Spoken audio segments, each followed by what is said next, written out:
You have never made a logical decision or a correct decision in your life. I'll give you the spoiler that it is okay.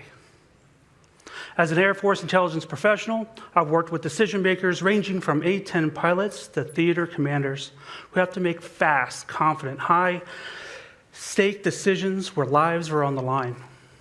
And despite my well-researched briefs, I've learned one thing over 23 years. While my information may have helped shape the plan, the decisions always came from their gut. I've had two breakthroughs that I would like to share with you centered around decision-making. One, we never make logical decisions.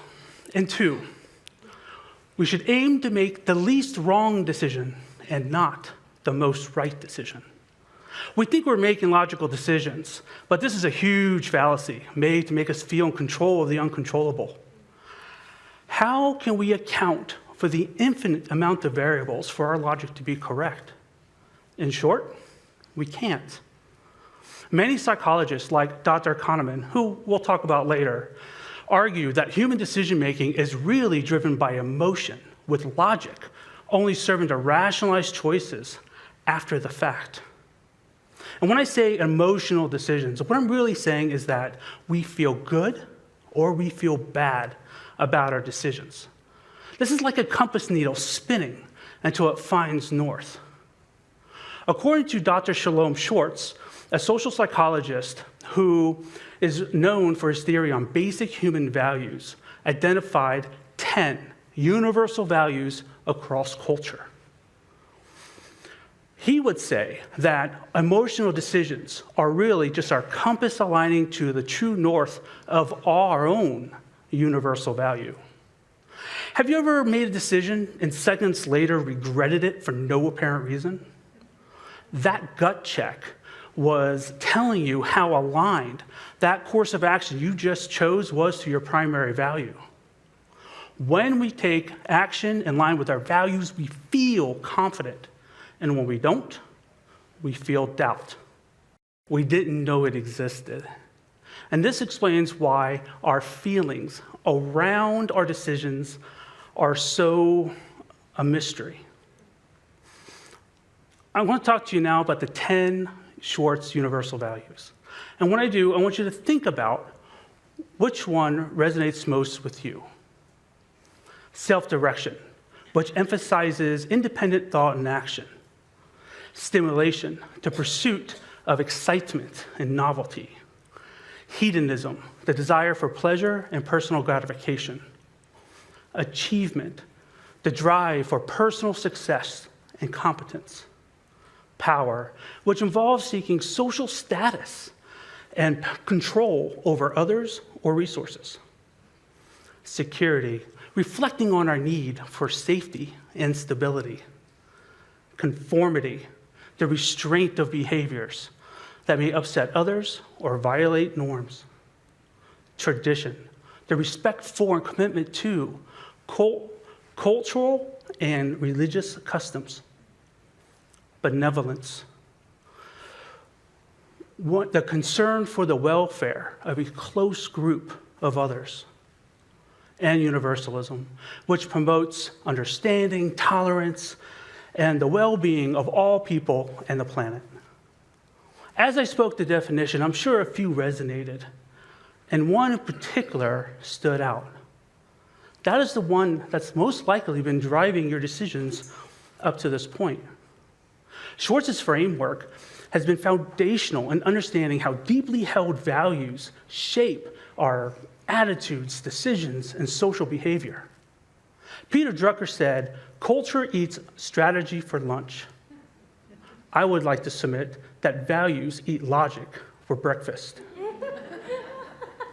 Hence, when you thought you were making these logical decisions, and while logic probably helped you identify and understand the options, the actual decision was made when you aligned to your values. And now on to why you've never made a correct decision in your life. What you did was make a series of least wrong decisions until you achieved an outcome that you were satisfied with.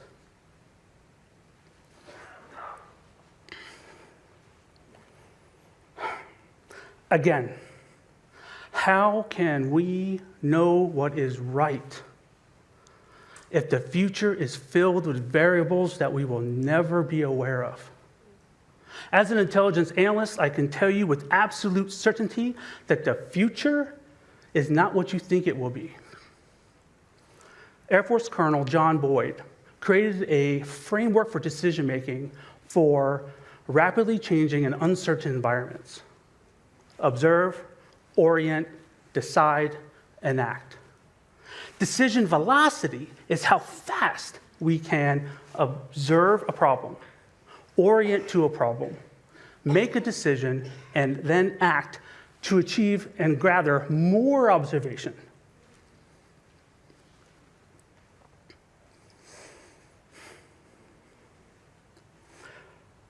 But decision-making is not about being one and done. We are not sailing the Titanic. Because we can never know what the correct answer will be, all we can do is make as many OODA decision cycles of being less wrong as possible until we achieve our goal. The key is momentum. Each OODA loop builds on the last, sharpening our perception and refining our options. Velocity in decision-making does not mean recklessness. It means shortening the time frame between feedback and action. When we take action and adapt, and the faster we adapt, the more advantage we have over challenges and competitors. In uncertain environments, hesitation is often more dangerous than an imperfect decision. A leader who can cycle through OODA faster than the environment changes or the competitors respond creates a decision edge.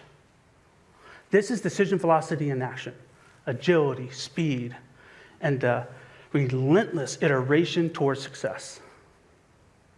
Dr. Daniel Kahneman, a Nobel Prize-winning psychologist and author of Thinking, Fast and Slow, describes two systems of thinking. Today, we're going to focus on System 1. Most of us rely on System 1 thinking using rules of thumb, heuristics, and even our feelings to make daily decisions. System 1 is most effective when it's anchored to our values. When we understand our values and we can see how they align to the options in front of us, it frees up our mind to course correct quickly.